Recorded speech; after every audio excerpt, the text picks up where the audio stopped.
Good afternoon, everyone. I'll be presenting on behalf of Medicine 4.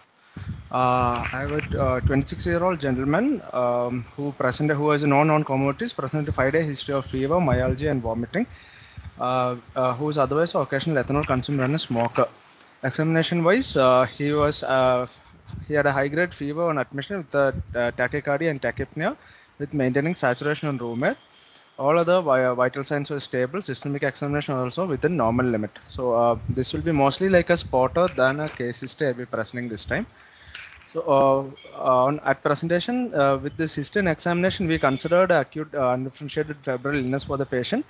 Main differentials we thought were dengue, scrub typhus, malaria, leptospirosis, and or due to the pandemic COVID-19 infection.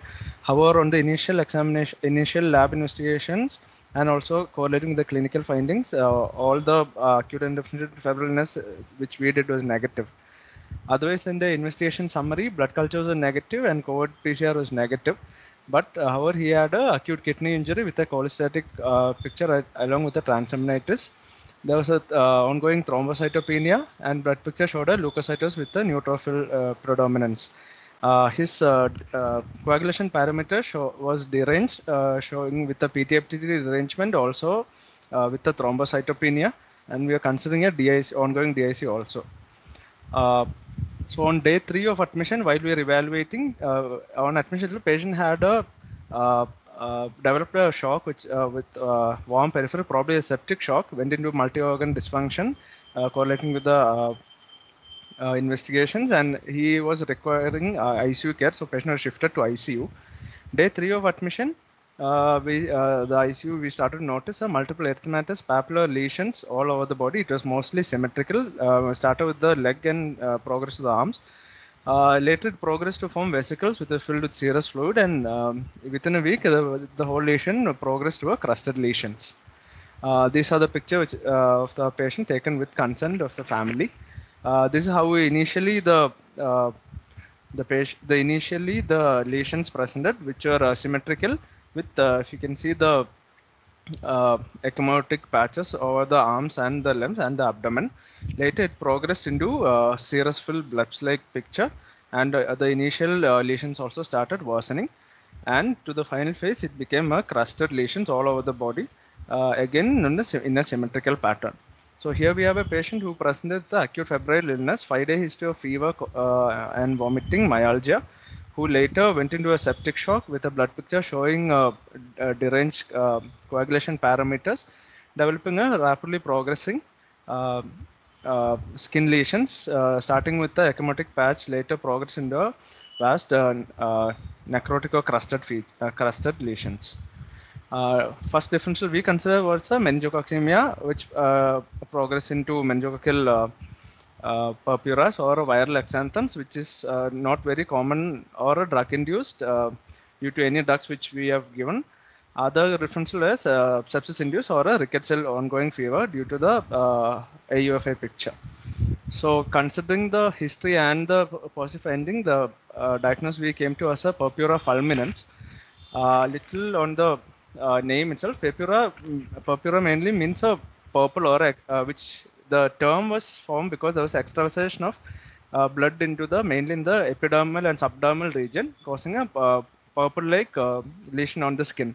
So this the whole purpura fulminans was actually described in uh, 19, 1950s, 1850s, later on which at that time the people used to notice sudden onset purpural rashes on the body, which was having a rapid progression and leading to a death of the individual. But all the tests done on the patient was negative. Later in 1964, this was in London, where they reviewed all the case series. One group of physicians and dermatologists reviewed all the case series and they found that certain group of infections also had similar features, uh, which where in those infections they found that these skin lesions started rapidly progressing, later leading to a excessive skin necrosis. All these patients also had a associated coagulation abnormalities, mainly a DIC. And the histology of these patients were done showed a widespread thrombosis with thrombosis of the microcapillaries of the dermal sites. So a journal from 1960. This was one of the first journal which described purpura fulminans, which actually classified this as thrombotic purpuric lesions into three categories, mainly acute infectious purpura fulminans, or a non-infectious idiopathic purpura fulminans, or a hemostatic. Hemostatic mainly can be a dysfunction of a protein C, a coagulation or blood thrombotic coagulation imbalance, or a platelet mediated mainly due to a heparin induced, or a hereditary dysfunction of the hemostasis regulatory system in our body itself. So when this term to be used according to an Indian Journal of Dermatology is whenever there is a rapidly progressive skin necrosis with a massive hemorrhage into the skin, mainly the epidermal or subdermal region, with a catastrophic nature, sudden ongoing septic shock or hemodynamic instability with associated DIC. Prevalence wise, this is a rare disease, mostly in the pediatric age group, and rapidly progressing symptom. Starts with the skin discoloration, as I mentioned before, going into a septic shock with associated DIC. Histology wise, if you see, there's a epidermal atrophy. If you can see here, this is a dermis, and below there's a atrophy of the epidermis. Inflammatory infiltrates with microthrombi and extravasated erythrocytes, which is seen as red here. The pathology wise, it's mainly a dermal vascular thrombi. So how the dermal vascular thrombus happens is, like I said before, the coagulation and fibrinolysis imbalance happens. Either there is increase in the coagulation factors or decrease in the fibrinolysis factors, leading to multiple small microthrombi into the vasculature, which the thrombi itself can cause the necrosis, or the thrombi can again go into the endothelial endothelium of the vessels and can lead to a necrosis, or the infection or the inflammatory or inflammation or the disease, background disease, can cause increase in the cytokine production or the neutrophil production, again leading to a endothelial cell injury, leading to a thrombi formation or a skin necrosis. So this was our patient skin biopsy done here from the right arm lesion, where, like I mentioned before, if you can correlate, the papillary dermal vessel contained fibrin or microthrombi. There was dermal edema with extravasate erythrocytes with focal necrosis of the structures also present. Like this is a picture from the Google, but comparing the findings, it was almost like a dermal edema, extravasated erythrocytes and microthrombi. Etiology wise, the most common is an infectious part. We have divided into infection, non-infection. Most commonly infectious. On that, 15 to 25% was meningococcal was the most common. Otherwise, other less common ones were pneumococcal, Haemophilus, and staphylococcal group. Down the list was rickettsial fevers and virals like influenza. Non-infectious was acquired or congenital protein CRS deficiency, antiphospholipid syndrome, PNH, vasculitis, or any toxins or drug-induced. Drugs mainly phintoin. Phintoin was the most common, and others were ketorolac, quinidine, and diclofenac. Clinical manifestation. This is a trial from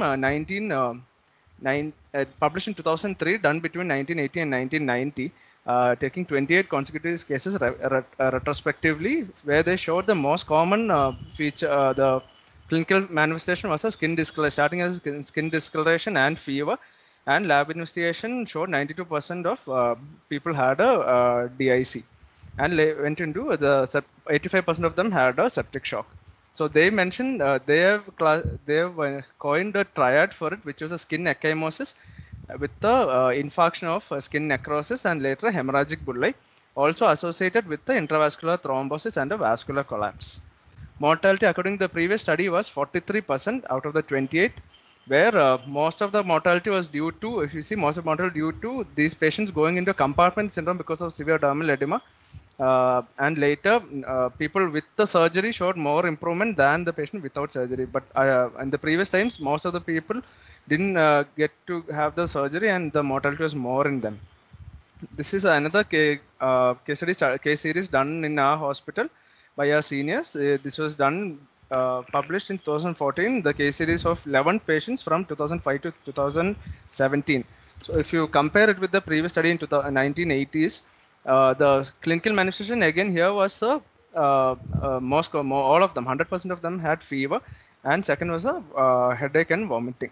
The rash they have mentioned usually happens after 2 to 3 days of illness, like our patient, and the rash was a blanching macule, later becomes to petechiae, and then spread to angle wrist, trunk, palms, and soles, and later go into a severe necrosis. Definitely treatment according to the study. They said azithromycin 500 mg or a doxycycline 100 mg BD for 7 days. The table from that study again, I just want to show that almost 5 out of 11 cases, that's almost 28% of the case was spotted fever. So the learning points here, here I want just mention that any case of purpura fulminans, if you are suspecting, always think etiology, always think of infectious or non-infectious causes, because it's a rapidly progressive disease with a high mortality rate, and the patient severity is the patient become really sick fast. It's always important to identify the etiology fast, and because a salvageable disease, identify and manage the case fast. Other thing was efficient skincare, the skin dermatological part of it. The main management will be a prevention of a secondary infection on top of daily sterile daily dressing, which can be main thing will be teach the family how to do the dressing so that they can continue the dress. You don't have to be in the hospital if all other parameters are normal. Continue the daily dressing at home, so and prevent a secondary acute infection from the community or hospital. Coming to our patient, so he developed a rash which rapidly progressed, developed a DIC and went into a septic shock. He was requiring ICU care. All our AUFI workup in the beginning came negative. Later, because of the severe suspicion, spotted fever LS was done, which came as positive. He was treated with 7 days of doxycycline. Along with dermatology, we treated the skin lesions also. Daily dressings were done in the ward. His hemodynamically was stable. His fever came down after the initiation of doxycycline, and the lesions also improved. He also had a ICU related complication, which I have not gone into the slides. I've focused only on the purpura part of it. Thank you.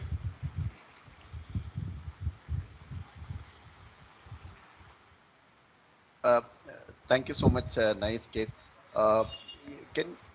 Let's say, will you put up that first image of the skin rash, and let's say you're seeing this in this patient in casualty.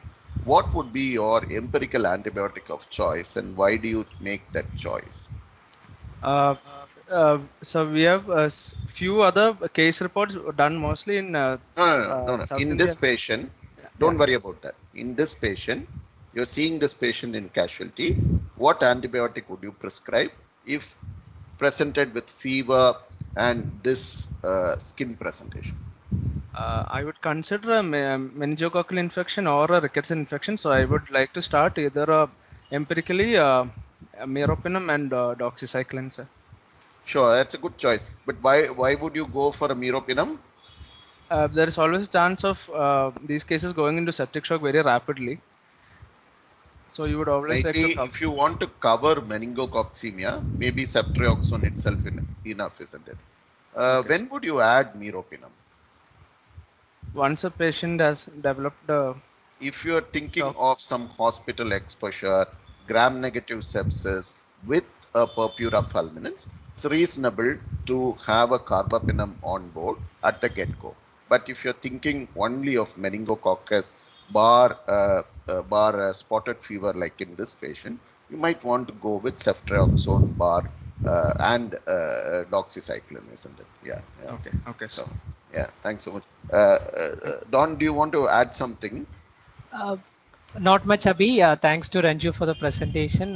We are glad that he came out of the multi-organ dysfunction for which he went to ICU quite quickly, and he was able to recover, though the skin was almost, I think 80% of his skin was denuded and had a necrosed by the time he had come out of ICU. But he, with dressing and adequate skincare, he was able to recover significantly. So I think that was a learning point, that even with diffuse involvement, adequate antibiotic care and organ support can bring out patients and can continue care at home. Yeah, thank you. Any other comments?